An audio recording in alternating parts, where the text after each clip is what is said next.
നമ്മളിൽ പലരും പറയുമ്പോൾ ഇലക്ട്രിക് ഓട്ടോയുടെ വീഡിയോ ചെയ്യുമ്പോൾ പറയും നമ്മൾ കമ്പനിയിൽ നിന്ന് പൈസ മേടിച്ചിട്ട് തെറ്റായിട്ടുള്ള ധാരണ കൊടുക്കുന്നു എന്ന ഒരു ആക്ഷേപം പൊതുവെ റിവ്യൂ ചെയ്യുന്നവരോട് എല്ലാവരും പറയാറുണ്ട്.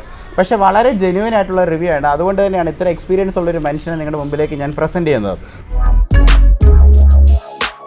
നമസ്കാരം, റോബിനാണ്. റോബ്മൈഷോയുടെ ഏറ്റവും പുതിയൊരു എപ്പിസോഡിലേക്ക് സ്വാഗതം.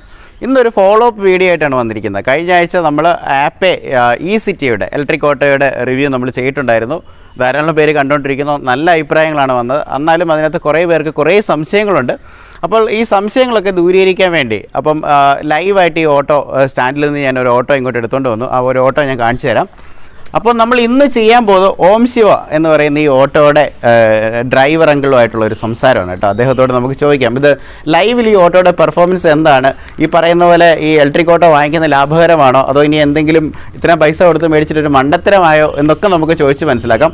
അപ്പോൾ ഈ വീഡിയോയ്ക്ക് പോകുന്നതിന് മുമ്പ് ഇതുവരെ നമ്മുടെ ചാനൽ സബ്സ്ക്രൈബ് ചെയ്തിട്ടില്ലെങ്കിൽ തീർച്ചയായിട്ടും സബ്സ്ക്രൈബ് ചെയ്യുക. നമ്മൾ എപ്പോഴും നല്ല ക്വാളിറ്റി കണ്ടൻസ് ആണ് വീഡിയോകളിൽ കൊടുക്കുന്നത്. അപ്പോൾ ഞാൻ എപ്പോഴും ഈ സബ്സ്ക്രൈബ് ചെയ്യാൻ പറയാത്തത് കൊണ്ടാണോ നിങ്ങൾ സബ്സ്ക്രൈബ് ചെയ്യാത്തതെന്ന് എനിക്കറിയത്തില്ല. അപ്പോൾ തീർച്ചയായിട്ടും ഇത് ഒക്കെ ഇൻഫോർമേറ്റീവ് ആയിട്ടുള്ള വീഡിയോസാണ്. ഇനി ധാരാളം വീഡിയോസ് വരുന്നുണ്ട്. അപ്പം താഴെ കാണുന്ന ബെല്ലൈക്കണം നിങ്ങൾ എനേബിൾ ചെയ്യുക. നോട്ടിഫിക്കേഷൻസ് ഓൾ നിങ്ങൾ കൊടുക്കുക. എന്നാലേ ഞാൻ ചെയ്യുന്ന എല്ലാ വീഡിയോസും നിങ്ങൾക്ക് കിട്ടുകയുള്ളൂ. അപ്പോൾ നമുക്ക് ഇന്നത്തെ വീഡിയോയിലേക്ക് കിടക്കാം. നമസ്കാരം ചേട്ടാ. നമസ്കാരം. അപ്പോൾ കഴിഞ്ഞ ആഴ്ച നമ്മൾ ഇലക്ട്രിക് ഓട്ടോയുടെ റിവ്യൂ ചെയ്യുന്നത് എൻ്റെ ലൈവായിട്ടുള്ള അനുഭവങ്ങളാണ് നമ്മൾ ഇന്ന് എടുക്കുന്നത്. അപ്പോൾ ഓം ശിവ എന്ന് പറയുന്ന ഒരു ഓട്ടോയാണ് നമ്മുടെ കൂടെ ഉള്ളത്. അതിൻ്റെ സാരഥിയായിട്ടുള്ള ബാഹുലേൻ ചേട്ടനുണ്ട് നമ്മുടെ കൂടെ. അപ്പോൾ നമുക്ക് ചേട്ടനോട് വിശേഷങ്ങൾ ചോദിക്കാം. അപ്പം വീഡിയോയിലേക്ക് പോകുന്നതിന് മുമ്പ് നമുക്കൊന്ന് പരിചയപ്പെടാം അല്ലേ? അപ്പം ചേട്ടൻ്റെ പേര് ബാഹുലേൻ. അതെ അതെ. വീട് ട്രിവാൻഡ്രത്ത് എവിടെയാണ്? അമ്പലമുക്ക് NCC റോഡ്, ഗണപതി കോവിലിന് സമീപം. ഓക്കെ, തിരുവനന്തപുരത്ത് അമ്പലമുക്കില് ആണ് താമസിക്കുന്നത് അല്ലേ? ഓക്കെ. അപ്പം ഞാൻ ഇനിയിപ്പം നമുക്ക് ഒന്ന് പരിചയപ്പെടാം. വീട്ടിൽ ആരൊക്കെയാണ് ഉള്ളത്? വീട്ടില് ഭാര്യയുണ്ട്. എനിക്ക് 3 മക്കളാണ്. 3 മക്കളാണ്. 3 മക്കൾ, ആ മക്കളും ഒരു മോളും. അതെ. രണ്ടുപേരും വിവാഹിതരാണ്. അതെ. ഇനി ഒരാൾ വിവാഹിതരാണ്. Okay okay. അപ്പോൾ ഞാൻ ചോദിക്കുന്നത്, എത്ര വർഷമായിട്ടാണ് ഈ ഓട്ടോ ഓടിച്ചു തുടങ്ങിയത്? ഇലക്ട്രിക് ഓട്ടോ അല്ല കേട്ടോ, ഞാൻ കരിയറാണ് ചോദിക്കുന്നത്. വീട്ടിൽ വന്നിട്ട് 42 വർഷം തികയാൻ പോകുന്നു. 42 വർഷവും തഴക്കവും പഴക്കവും ഉള്ള ഒരു വ്യക്തിയാണ് നമുക്ക് ഇന്ന് കിട്ടിയിരിക്കുന്നത്. അപ്പോൾ അദ്ദേഹത്തിൻ്റെ ജീവിതത്തിൽ പലതരത്തിലുള്ള അല്ലെങ്കിൽ പല കമ്പനിയുടെ ഓട്ടോ ഒരുപക്ഷെ ഓടിച്ചിട്ടുണ്ടാകും. നമുക്ക് ചോദിച്ച് മനസ്സിലാക്കാം. അപ്പോൾ 42 വർഷങ്ങൾക്ക് മുമ്പ് എന്ന് പറയുമ്പോൾ ഒരു വലിയൊരു കാലഘട്ടമാണ്. അപ്പം അന്ന് മുതലേ ഓട്ടോ ഓടിച്ച് നടക്കുന്ന ഒരാളാണ് അല്ലേ? അപ്പോൾ അത് ആദ്യമായിട്ട് സ്വന്തമായിട്ട് ഓട്ടോ ഉണ്ടായിരുന്നോ? കൂലിക്കാണ് ഓടിക്കൊണ്ടിരുന്നത് അല്ലേ? അന്ന് എന്ത് കമ്പനിയുടെ ഏത് ഓട്ടോ ഓടിച്ചുകൊണ്ടിരുന്നത്? അന്ന് ബജാജിന്റെ ഫ്രണ്ട് എഞ്ചിൻ.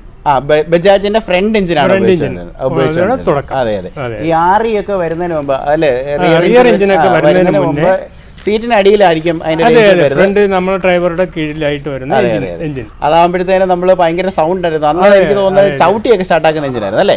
അല്ല, ലാംബർട്ട് എന്ന് പറയുന്നത് ഇത് കിക്കർ അടിച്ച് തന്നെ സ്റ്റാർട്ട് ചെയ്യുന്ന വണ്ടിയാണ്. അപ്പം നമ്മുടെ സീറ്റിനടിയിൽ തന്നെയാണ് ഭയങ്കര ഈ ഒരു ഹീറ്റ് ആയിരിക്കും, ഭയങ്കര വൈബ്രേഷൻ, ഒച്ചയും ബേളവും ഒക്കെ ആയിട്ടുള്ള ഒരു ഓട്ടോ ആണ് ഓടിച്ചുകൊണ്ടിരുന്നത്. ഓക്കെ. അപ്പോൾ ഞാനിത് പ്രത്യേകം എടുത്ത് പറയുന്നതിന്റെ കാരണം ആ കാലഘട്ടത്തിൽ നിന്ന് ഈ കാലഘട്ടത്തിലേക്ക് ഓട്ടോ മാറിയപ്പോൾ ഒരുപാട് വ്യത്യാസങ്ങളുണ്ടായി. അതെ അതെ. അപ്പം അതിനുശേഷം പല കമ്പനിയുടെ ഓട്ടോസ് ഓടിച്ചിട്ടുണ്ട് അല്ലേ? അപ്പം ഈ തൊഴിൽ തന്നെയാണ് 42 കൊല്ലമായിട്ട് ഈ തൊഴിൽ തന്നെ ചെയ്യുന്ന ഒരു വ്യക്തിയാണ്. ഞാനിത് എടുത്തെടുത്ത് പറയുന്നതിന്റെ കാര്യം ഒന്നുകൂടെ പറയാം. നമ്മളിൽ പലരും പറയുമ്പോൾ ഇലക്ട്രിക് ഓട്ടോയുടെ വീഡിയോ ചെയ്യുമ്പോൾ പറയും നമ്മൾ കമ്പനിയിൽ നിന്ന് പൈസ മേടിച്ചിട്ട് തെറ്റായിട്ടുള്ള ധാരണ കൊടുക്കുന്നു എന്ന ഒരു ആക്ഷേപം പൊതുവെ റിവ്യൂ ചെയ്യുന്നവരോട് എല്ലാവരും പറയാറുണ്ട്. പക്ഷേ വളരെ ജെന്യുവൻ ആയിട്ടുള്ള റിവ്യൂ ആണ്. അതുകൊണ്ട് തന്നെയാണ് ഇത്ര എക്സ്പീരിയൻസ് ഉള്ളൊരു മനുഷ്യനെ നിങ്ങളുടെ മുമ്പിലേക്ക് ഞാൻ പ്രസൻറ്റ് ചെയ്യുന്നത്. അപ്പോൾ നമുക്ക് തിരിച്ചു വരാം. അപ്പം ഇത്രയും വർഷമായിട്ട് നമ്മൾ ഡീസൽ പെട്രോൾ ഓട്ടോകളൊക്കെ ഓടിച്ചിട്ടുണ്ട്. അപ്പം ഈ ഓട്ടോ, അതായത് ഇലക്ട്രിക് ഓട്ടോ എന്ന് പറയുന്ന ഈ ഒരു വാഹനം, അത് എന്തുകൊണ്ട് എടുത്തു? കാരണം വെച്ച് കഴിഞ്ഞാൽ ഇത്രയും വർഷം എക്സ്പീരിയൻസ് ഉള്ള ഒരാൾ ഒന്ന് ശ്രമിച്ച് നോക്കാമെന്ന് പറഞ്ഞ് എടുത്തതാണോ, അതോ അതിനെക്കുറിച്ച് കുറച്ച് പഠിച്ചിട്ടാണ് എടുക്കുന്നത്? അല്ല, ഒരു പഠനമൊന്നും നടത്തിയിട്ടില്ല. കമ്പനിക്കാർ ഇങ്ങനെ വന്നു, ഞാൻ കുറവംകുളം സ്റ്റാൻഡിൽ കിടന്നപ്പോൾ വണ്ടി കൊണ്ടുവന്ന് കാണിച്ചു, അതിനെപ്പറ്റിയുള്ള വിവരണങ്ങളൊക്കെ തന്നു. അപ്പോൾ അതിന് എനിക്ക് ഇഷ്ടപ്പെട്ടു, അതിൻ്റെ മോഡലും അതിൻ്റെ കളറും. അതെ അതെ അതെ. പിന്നെ ഇത്രയും വർഷത്തെ ഇത് വെച്ച് നോക്കിയിട്ട്, എൻ്റെ ഈ അനുഭവമൊക്കെ വെച്ച് നോക്കിയിട്ട്, പുക, പിന്നെ ശബ്ദം, ഇതൊന്നും ഇല്ലാത്ത സൈലന്റ് ആയ ഒരു വണ്ടിയാണ് അല്ലേ? എനിക്കിത് കൊണ്ട് നടക്കാവുന്ന ഒരു മാനസികാവസ്ഥ തോന്നി. ഓക്കെ. അങ്ങനെ വാഹനം എടുക്കാൻ നേരത്തെ ആരെങ്കിലും ഒക്കെ കൂട്ടുകാർ നിരുത്സാഹപ്പെടുത്തിയായിരുന്നു? ഉണ്ട്. പ്രധാന വാദങ്ങൾ എന്തൊക്കെയാണ്? ഇത് പുതിയതായിട്ട് ഇറങ്ങിയ ഒരു വണ്ടിയാണ്. ഇത് ചാർജ് ചെയ്ത് ഓടുന്നതാണ്. അപ്പോൾ അതിൻ്റെതായ ബുദ്ധിമുട്ടുകൾ ചിലപ്പോൾ ഭാവിയിൽ സംഭവിക്കാം. ഇതിനെപ്പറ്റി യാതൊരു ഗ്രാഹ്യവും ആദ്യം ഇവിടെ ആർക്കും ഉണ്ടായിട്ടില്ല. ഓക്കെ. ഇപ്പം ഇതൊക്കെ ആയി വരുന്നതേ ഉള്ളൂ. ഇതൊക്കെ ആൾക്കാരൊക്കെ പരിചയപ്പെട്ട് ഇത് ചോദിച്ചു അറിഞ്ഞും കണ്ടുമൊക്കെ ഓരോരുത്തരും ഓരോ അഭിപ്രായങ്ങൾ ചോദിക്കുന്നുണ്ട്. അതിൻ്റെതായ രീതിയിലുള്ള അഭിപ്രായങ്ങൾ അതിൻ്റെ മെച്ചങ്ങളും ഒക്കെ ഞാൻ പറഞ്ഞു കൊടുക്കാറുണ്ട്. ഉണ്ട്. ഇത് സ്വന്തം വണ്ടിയാണോ? അതെ, സ്വന്തം വണ്ടി. അപ്പം കുറെ വർഷങ്ങളായിട്ട് സ്വന്തം വണ്ടി തന്നെ ആയിരുന്നു അല്ലേ? അപ്പം ഇത്രയും നാള് കഷ്ടപ്പെട്ട് അല്ലേ ആദ്യമായിട്ടൊരു വണ്ടി വാങ്ങുന്നത് എപ്പോഴാണ്? അത് 80-84 1984 കാലഘട്ടങ്ങളിലൊക്കെ നമ്മളൊക്കെ ജനിക്കുന്നതിന് മുമ്പ് തന്നെ ഓട്ടോ കാര്യങ്ങളൊക്കെ ഉള്ള ഒരു ഉണ്ടായിരുന്നു. അപ്പം അതിനുശേഷം ഇപ്പം ലേറ്റസ്റ്റ് ആയിട്ട് ഇലക്ട്രിക് ഓട്ടോ ആണ് മേടിച്ചു വെച്ചിരിക്കുന്നത്. അതായത് ഫ്രണ്ട് എഞ്ചിൻ, റിയർ എഞ്ചിൻ, പിന്നെ ഗുഡ്സ് അത് എല്ലാ വണ്ടികളും. ശരി, അപ്പൊ ഇനി നമുക്ക് ഇതിന്റെ കാര്യങ്ങളിലേക്ക് കടന്നു വരാം. ഇലക്ട്രിക് ഓട്ടോ മേടിച്ചിട്ട് ശരിക്കും ഇപ്പം വസ്തുനിഷ്ഠമായിട്ട് പറയുകയാണെന്നുണ്ടെങ്കിൽ, സത്യസന്ധമായിട്ട് പറയുകയാണെന്നുണ്ടെങ്കിൽ ഇത് ശരിക്കും വർത്താണോ അതോ നല്ലതാണ്? അത് എന്തുകൊണ്ടാണ് അങ്ങനെ പറയുന്നത്? എന്തുകൊണ്ടാണെന്ന് വെച്ചാൽ നമുക്ക് ശാരീരികമായിട്ട് മറ്റേ ക്ലേശങ്ങളൊന്നുമില്ല. ശരിക്കും ഓട്ടോ മറ്റേ ഈ ഫ്രണ്ട് എഞ്ചിനും അല്ലെങ്കിൽ ഇങ്ങനെ വൈബ്രേഷൻ ഉള്ള ഓട്ടോ ഓടിക്കുന്ന ശാരീരിക പ്രശ്നങ്ങളുണ്ട്. എന്ത് പ്രശ്നങ്ങളാണ്? അതിന്റെ ശാരീരികമായിട്ടുള്ള ഈ കട്ടറി ചെന്ന് വീഴുമ്പോഴത്തേക്കും പിന്നെ ഇതിന്റെ വൈബ്രേഷനും ഒക്കെ കൊണ്ട് നമുക്ക് ബുദ്ധിമുട്ടാണ്. പക്ഷേ ഇത് അങ്ങനെ ഓട്ടോ ഡ്രൈവർമാർക്ക് പ്രത്യേകിച്ച് ഇതേപോലെ സൗണ്ട് കൂടിയുള്ള ഓട്ടോ ഓടിക്കുന്നവർക്ക് ചെവിക്ക് അല്ലെങ്കിൽ കഴിവിക്കുറവിന്റെ പ്രശ്നം ഒന്നുമില്ല. അല്ലാതെ ഉള്ള ആരോഗ്യ പ്രശ്നങ്ങളൊക്കെ ഈ വണ്ടിയിലേക്ക് മാറിയപ്പം എന്തൊക്കെയാണ് പരിഹരിച്ച് കിട്ടിയെന്ന് പറഞ്ഞാൽ ശാരീരികമായിട്ടുള്ള പ്രശ്നങ്ങൾ കുറെയൊക്കെ മാറിയിട്ടുണ്ട്. പിന്നെ നമുക്കൊരു സന്തോഷം, ഒരു ഇലക്ട്രിക് ഓട്ടോ ആണ് ഓടിക്കുന്നതെന്നുള്ളൊരു സന്തോഷം. പ്രത്യേകിച്ച് പരിസ്ഥിതി സൗഹാർദ്ദമായ പുകയില്ല, ശബ്ദമില്ല, മറ്റുള്ളവർക്ക് ഒരു ബുദ്ധിമുട്ടില്ല. ആരും കുറ്റപ്പറയത്തക്ക രീതിയിലുള്ള ഒരു കാരണവും ഇതിൽ നിന്നും വരുന്നില്ല. അതൊക്കെയാണ് ഇതിന്റെ ഒരു കാര്യം പറയാനുള്ളത്. അപ്പൊ ഈ വാഹനം വാങ്ങിക്കുന്നതിന് എത്ര രൂപ ചെലവായി? ഇത് എനിക്ക് ആപ്പെ സിറ്റിയുടെ ഡീസൽ വണ്ടി ഉണ്ടായിരുന്നു. ആപ്പെ സിറ്റിയുടെ ഡീസൽ വണ്ടി ഉണ്ടായിരുന്നു. അത് കമ്പനിക്ക് കൊടുത്തിട്ട് അവര് എനിക്കിത് തന്നു. ഓക്കെ, ഒനിറോ എന്ന് പറയുന്ന കമ്പനി അല്ലേ? നമുക്ക് ട്രിവാൻഡ്രത്ത് ഒനിറോ എന്ന് പറഞ്ഞ ഡീലറാണ് നമുക്ക് ഈ പറയുന്ന ഇലക്ട്രിക് ഓട്ടോ ഉള്ളത്. അവർ തന്നിരിക്കുന്നത് അല്ലേ? വേറെ എനിക്ക് തോന്നുന്നു മഹേന്ദ്രയുടെ ട്രിയോ നമ്മൾ ഓൾറെഡി ചെയ്തിട്ടുണ്ട്, അതേപോലെ കാലുണ്ട്. പക്ഷെ എന്നാലും ഇപ്പോൾ എനിക്ക് തോന്നുന്നു മാർക്കറ്റിൽ ഏറ്റവും കൂടുതൽ ഇറങ്ങിക്കൊണ്ടിരിക്കുന്നത് ആപ്പ് ഇ സിറ്റി ആണ്. പ്രത്യേകിച്ച് ഇതിന്റെ ഒരു മനോഹരമായിട്ടുള്ള രൂപമാണ്. മറ്റേ വണ്ടിയൊക്കെ കാണുമ്പോൾ ഒരു പ്രത്യേക രൂപമാണെങ്കിൽ ആപ്പ് ഇ സിറ്റി അവരുടെ നിലവിലുള്ള ഒരു കളർ. അതെ, ബ്ലൂ കളറാണ്. അത് ഇലക്ട്രിക് വാഹനങ്ങൾ ബ്ലൂ അല്ലെങ്കിൽ ആ ഒരു ഗ്രീൻ കോമ്പിനേഷനിലാണ് എപ്പോഴും വരുന്നത്. അപ്പോൾ അതിനകത്ത് ആപ്പയുടെ സിറ്റി എന്ന് പറയുന്ന അതേ ഓട്ടോയുടെ രൂപകൽപ്പനയിൽ തന്നെയാണ്. അതേ ബോഡിയാണ്. മറ്റേ എഞ്ചിൻ ഡീസൽ കയറ്റാതെ ബാറ്ററിയും മറ്റേ ഒരു മോട്ടറുമായിട്ടാണ് ഇത് രംഗപ്രവേശം ചെയ്തിരിക്കുന്നത്. അപ്പോൾ നമ്മൾ പറഞ്ഞു വന്നതിലേക്ക് തിരിച്ചു വരാം. അപ്പം വാഹനം നമ്മൾ ഉള്ള വണ്ടി അങ്ങോട്ട് കൊടുത്തിട്ടാണ് ഈ വണ്ടി വാങ്ങിച്ചത്. അപ്പോൾ ഇത് ശരിക്കും എത്ര രൂപ ആണ് ഈ വാഹനത്തിന് വരുന്നത്? അത് 2,23,000 രൂപയാണ് ഇതിന്റെ കോസ്റ്റ്. 2,23,000 രൂപയ്ക്ക് അടുത്താണ് ഈ വാഹനം വാങ്ങിച്ചിരിക്കുന്നത്.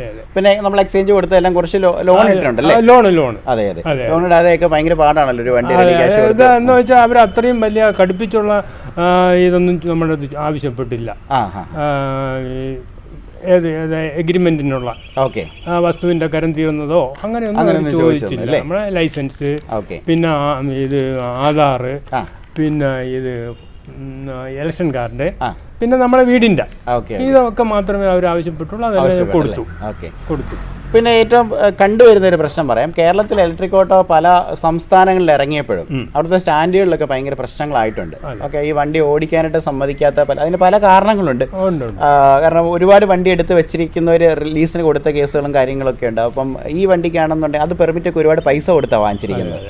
അപ്പം ഇലക്ട്രിക് ഓട്ടോ, ഈ പറയുന്ന ഇലക്ട്രിക് വാഹനങ്ങൾ അല്ലെങ്കിൽ ഇലക്ട്രിക് ഓട്ടോയെ സംബന്ധിച്ച് നമ്മൾ നോക്കുമ്പോൾ ഇതിൻ്റെ പെർമിറ്റ് കാര്യങ്ങളൊക്കെ എങ്ങനെയാണ്?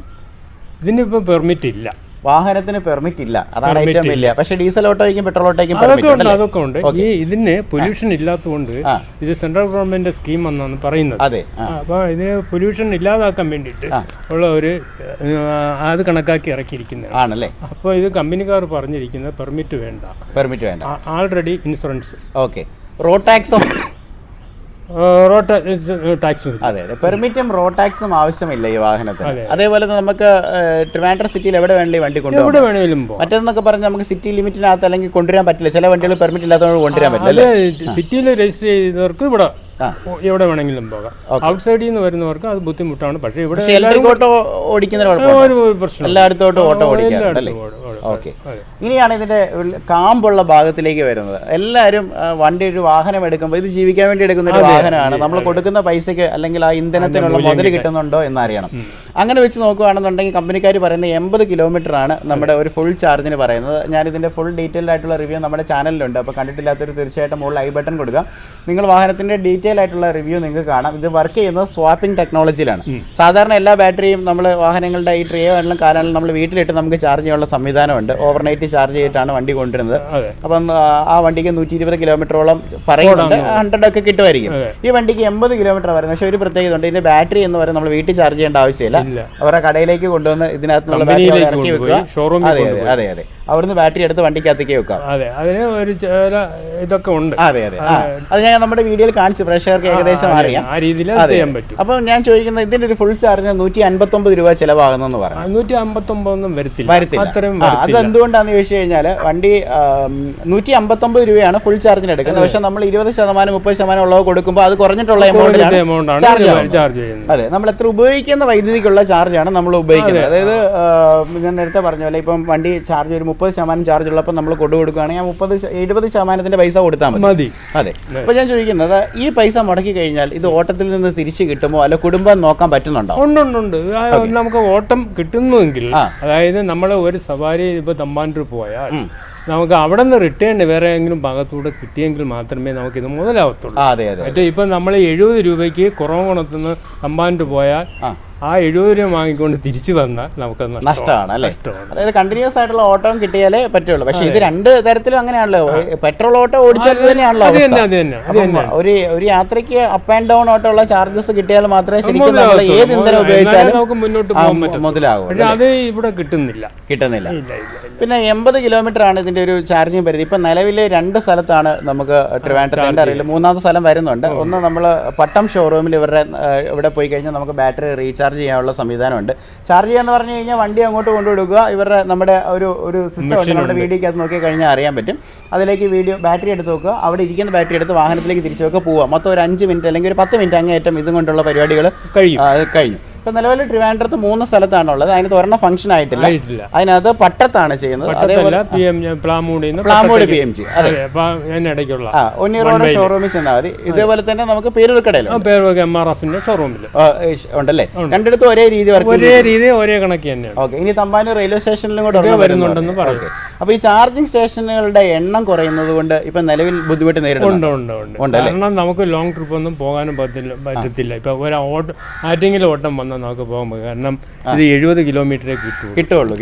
ഒരു സൈഡ് 80 പറയുന്നെങ്കിലും അത് എങ്കിൽ പിന്നെ 80 പറയുന്നെങ്കിൽ അത് നമുക്ക് ഓടിച്ച് മുതലാക്കാൻ എടുക്കാൻ ഒരു ധൈര്യത്തോടെ മനസ്സുറപ്പിച്ച് പോകാനും പറ്റില്ല. പകുതി വഴിക്ക് വരുമ്പോൾ നിന്ന് പോകും. പോയിട്ട് റിട്ടേൺ വരുമ്പോൾ എന്തായാലും വഴിയിൽ നിന്ന് പോകും. അപ്പം ചാർജിങ് സ്റ്റേഷനുകളുടെ എണ്ണം കൂട്ടിയാൽ ഇത് വളരെയധികം മെച്ചപ്പെടും അല്ലേ?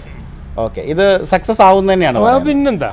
ഓക്കെ, ഇനി എന്താണെങ്കിലും വരുന്ന ഒരു യുഗം എന്ന് പറയുന്ന ഇലക്ട്രിക് യുഗം തന്നെയായിരിക്കും. നമ്മൾ കാറുകൾ എടുത്താലും ബാക്കിയുള്ള വാഹനങ്ങൾ എടുത്താലും അതെ തീർച്ചയായിട്ടും ഇറങ്ങി തുടങ്ങി. അപ്പോൾ ഓട്ടോയും ഇതുപോലെ പല കമ്പനികളും ഏറ്റവും കൂടുതൽ ഗവേഷണം നടത്തുന്നതും ബാറ്ററി ചാർജിങ്ങിലാണ്. കഴിഞ്ഞ ദിവസം ഒരു വാർത്ത കേട്ടിരുന്നു, ഇന്ത്യയിലെ കർണാടകയിലാണ് ലിഥിയം അയോൺ എന്ന് പറഞ്ഞ ഒരു ബാറ്ററിയാണ് ഇതിനകത്ത് ഉപയോഗിക്കുന്നത്. ലിഥിയത്തിന്റെ കണ്ടന്റ് ശരിക്കും പറഞ്ഞാൽ ഇന്ത്യയിൽ എവിടെ അവൈലബിൾ ആയിരുന്നില്ല. കഴിഞ്ഞ ദിവസം നമ്മൾ കർണാടകയിൽ ലിഥിയത്തിന്റെ ഒരു സാന്നിധ്യം കണ്ടുപിടിച്ചു. അപ്പോൾ അത് ഒരുപാട് സഹായം ചെയ്യുമെന്നാണ് പറഞ്ഞത്. അപ്പോൾ അങ്ങനെയൊക്കെ വന്നു കഴിയുമ്പോൾ ബാറ്ററിയുടെ പ്രൊഡക്ഷൻ കൂടും. ഇതേപോലെ അതും ഒരു ബിസിനസ് ആണല്ലോ, ചാർജിങ് സെന്റേഴ്സ് ഒരു ബിസിനസ് ആണ്. അപ്പൊ അങ്ങനെയൊക്കെ വരുമ്പോൾ ധാരാളം ചാർജിങ് സെന്റേഴ്സ് എന്താണെങ്കിലും പിന്നെ KSEB പലയിടത്തും സെക്രട്ടേറിയറ്റിലെ സർക്കാർ വാഹനങ്ങൾ KSEB ഇപ്പം നിയമം തൊട്ട് ഇങ്ങോട്ട് വരുന്നുണ്ടെന്ന് പത്രത്തിൽ പരസ്യം കണ്ടായിരുന്നു. കേരളത്തിൽ മൊത്തത്തിൽ വരുന്നുണ്ട് ചാർജിങ് സ്റ്റേഷൻസ് വരുന്നുണ്ട്. അപ്പം ഇത്തരത്തിൽ ഇതിനൊരു ന്യൂനത എന്ന് പറയുന്നത് ഈ പറയുന്ന ചാർജിങ് സ്റ്റേഷൻസിനാണ്. ഇതിനെ സംബന്ധിച്ചിടത്തോളം മറ്റുള്ളതിനല്ല, ഇത് വേറെ രീതിയിലാണ് വന്നിരിക്കുന്നത് ചാർജിങ് സ്റ്റേഷനൊക്കെ.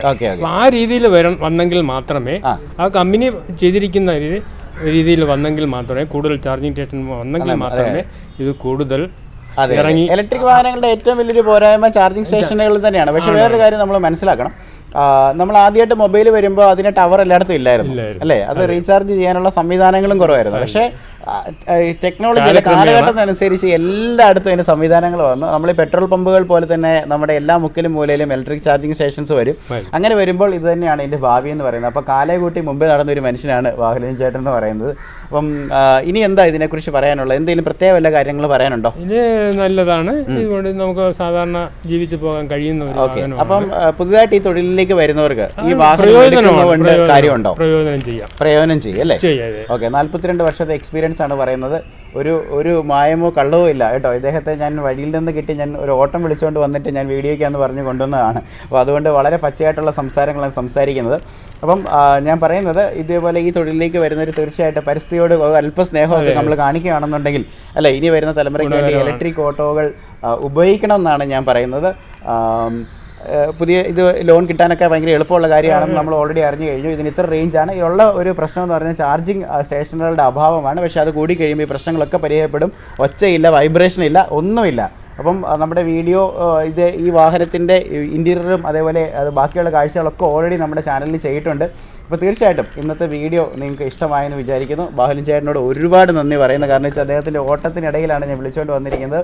അപ്പോൾ ഇന്നത്തെ വീഡിയോ നിങ്ങൾ ഇഷ്ടപ്പെട്ട് കഴിഞ്ഞാൽ നേരത്തെ പറഞ്ഞാൽ നമ്മുടെ ചാനൽ സബ്സ്ക്രൈബ് ചെയ്യുക, ബെല്ലൈക്കൺ നിങ്ങൾ പ്രസ് ചെയ്യുക. വീണ്ടും ഒരു വീഡിയോ ആയിട്ട് കാണും വരെ വണക്കം.